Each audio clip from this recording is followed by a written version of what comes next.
খুলনা প্রকৌশল বিশ্ববিদ্যালয়ে ছাত্র রাজনীতি বন্ধের দাবি নিয়ে সাধারণ শিক্ষার্থী ও ছাত্র দলের মধ্যে সংঘর্ষ হয়েছে। দুপুর থেকে থেমে থেমে সংঘর্ষে অন্তত 15 জন আহত হয়েছেন।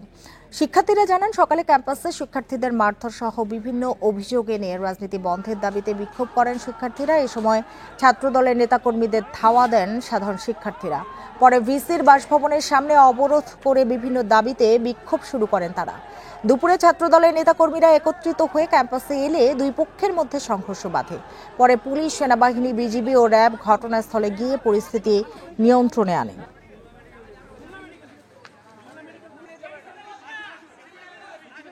কুয়েটের সাধারণ ছাত্রছাত্রী যারা, তারা চাচ্ছে না যে কুয়েটের রাজনীতি আবার ফিরে আসে, সেজন্য তারা শান্তিপূর্ণ মানববন্ধন করতে চাইছে।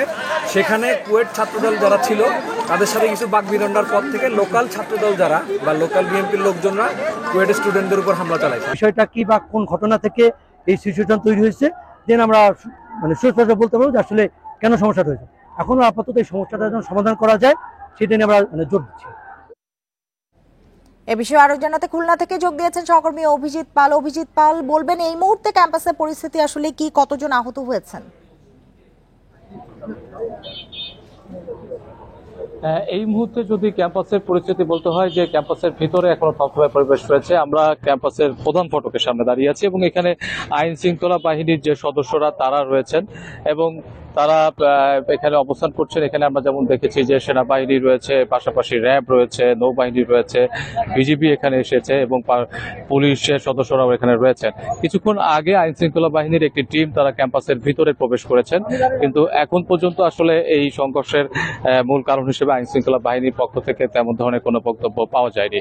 তবে যেটি হচ্ছে যে আজকে দুপুরের দিকে সাধারণ শিক্ষার্থীরা তারা ক্যাম্পাসে ছাত্র রাজনীতি বন্ধের দাবিতে তারা একটি মানববন্ধন এবং বিক্ষোভ করেন এবং সেই সময় ছাত্র দলের নেতা কর্মীদের সঙ্গে তাদের বাকবিতণ্ডা হয় এবং পরবর্তীতে সেটি সংঘর্ষের রূপ নেয় এবং সেই সংঘর্ষটি ক্যাম্পাসের বাইরেও ছড়িয়ে পড়ে এবং সেখানে সাধারণ ছাত্রছাত্রীদের পক্ষ থেকে দাবি করা হয়েছে যে তাদেরকে ছাত্র দলের ছেলেরা যেমন ধারালো অস্ত্র দিয়ে যেমন আঘাত করেছে এবং সেই সাথে বাইরের থেকেও ছাত্র দলের বহিরাগতরাও সেখানে প্রবেশ করে।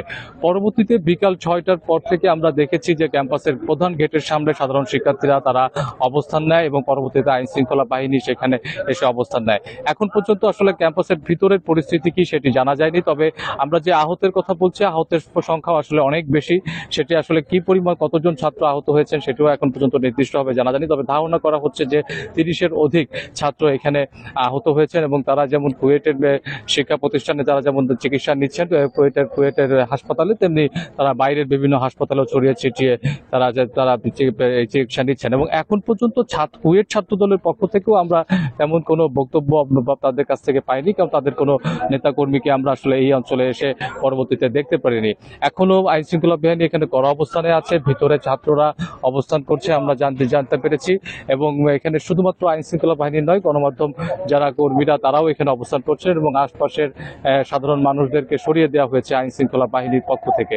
দুপুর 3টার দিকে আসলে এই সংঘর্ষটা শুরু হয় এবং যেটি থেমে থেমে প্রায় 5টা পর্যন্ত চলে এবং তারপরে সাধারণ শিক্ষার্থীরা তারা প্রধান ফটকের সামনে এসে তারা বিক্ষোভ করেন এবং তারা এখনো বিক্ষোভ করছেন এবং তারা। অভিজিৎ, আরেকটি বিষয়ে আমরা জানতে চাই, আমরা দেখতে পাচ্ছি আইন শৃঙ্খলা বাহিনীর ব্যাপক উপস্থিতি সেখানে রয়েছে। আরেকটি কথা একটু জানতে চাই, ছাত্রদল দাবি করেছে যে বৈষম্য বিরোধী ছাত্রদের ব্যানারে এই যে বিক্ষোভটি এটি করেছে আসলে ছাত্রলীগ।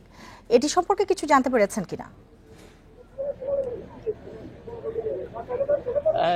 ছাত্রদল থেকে এরকম একটি অভিযোগ পাওয়া গেছে, কাছে তেমন কোনো বক্তব্য তারা এখনো দেয়নি এবং ছাত্রদলের কোনো নেতা কর্মীদের উপস্থিতি এখনো পর্যন্ত পাওয়া যায়নি।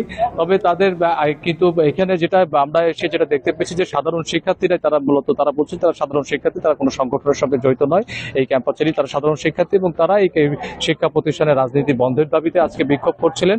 কারণ গতকালকে ছাত্রদলের এই ক্যাম্পাসের একটি কমিটি করাকে কেন্দ্র করে মূলত আসলে তারা কিছু ফেসবুকে প্রচারণা চালায় এবং সেইটার প্রতিবাদে আসলে সাধারণ শিক্ষার্থীরা আজকে তারা বিক্ষোভ করে এবং সেই বিক্ষোভেই তারা বলছেন যে ছাত্র দলের নেতা কর্মীরা তাদের উপরে হামলা চালিয়েছে এবং এই পরবর্তীতে যে দুই পক্ষের মধ্যে সংঘর্ষের রূপ নেয় এবং এটি এখন পর্যন্ত যেটা জানা যাচ্ছে যে 30-এরও অধিক ছাত্রছাত্রী এখানে আহত হয়েছেন, কিন্তু কতজন ছাত্র এখনো নির্দিষ্টভাবে জানা যায়নি যে আহত হয়েছে এবং বিশ্ববিদ্যালয় প্রশাসনের পক্ষ থেকেও কিন্তু এখন পর্যন্ত অফিসিয়ালি কোনো বক্তব্য পাওয়া যায়নি এবং তারা আসলে কি ধরনের ব্যবস্থা নিচ্ছেন এই বিষয়ে সে বিষয়েও এখন পর্যন্ত কোনো আইন শৃঙ্খলা বাহিনীর ব্যাপক উপস্থিতি যেটি দেখতে পাচ্ছি, আপনি দেখাচ্ছিলেন ক্যাম্পাসের ভেতরে আসলে কি পরিস্থিতি সেটি এখন পর্যন্ত জানা যায়নি।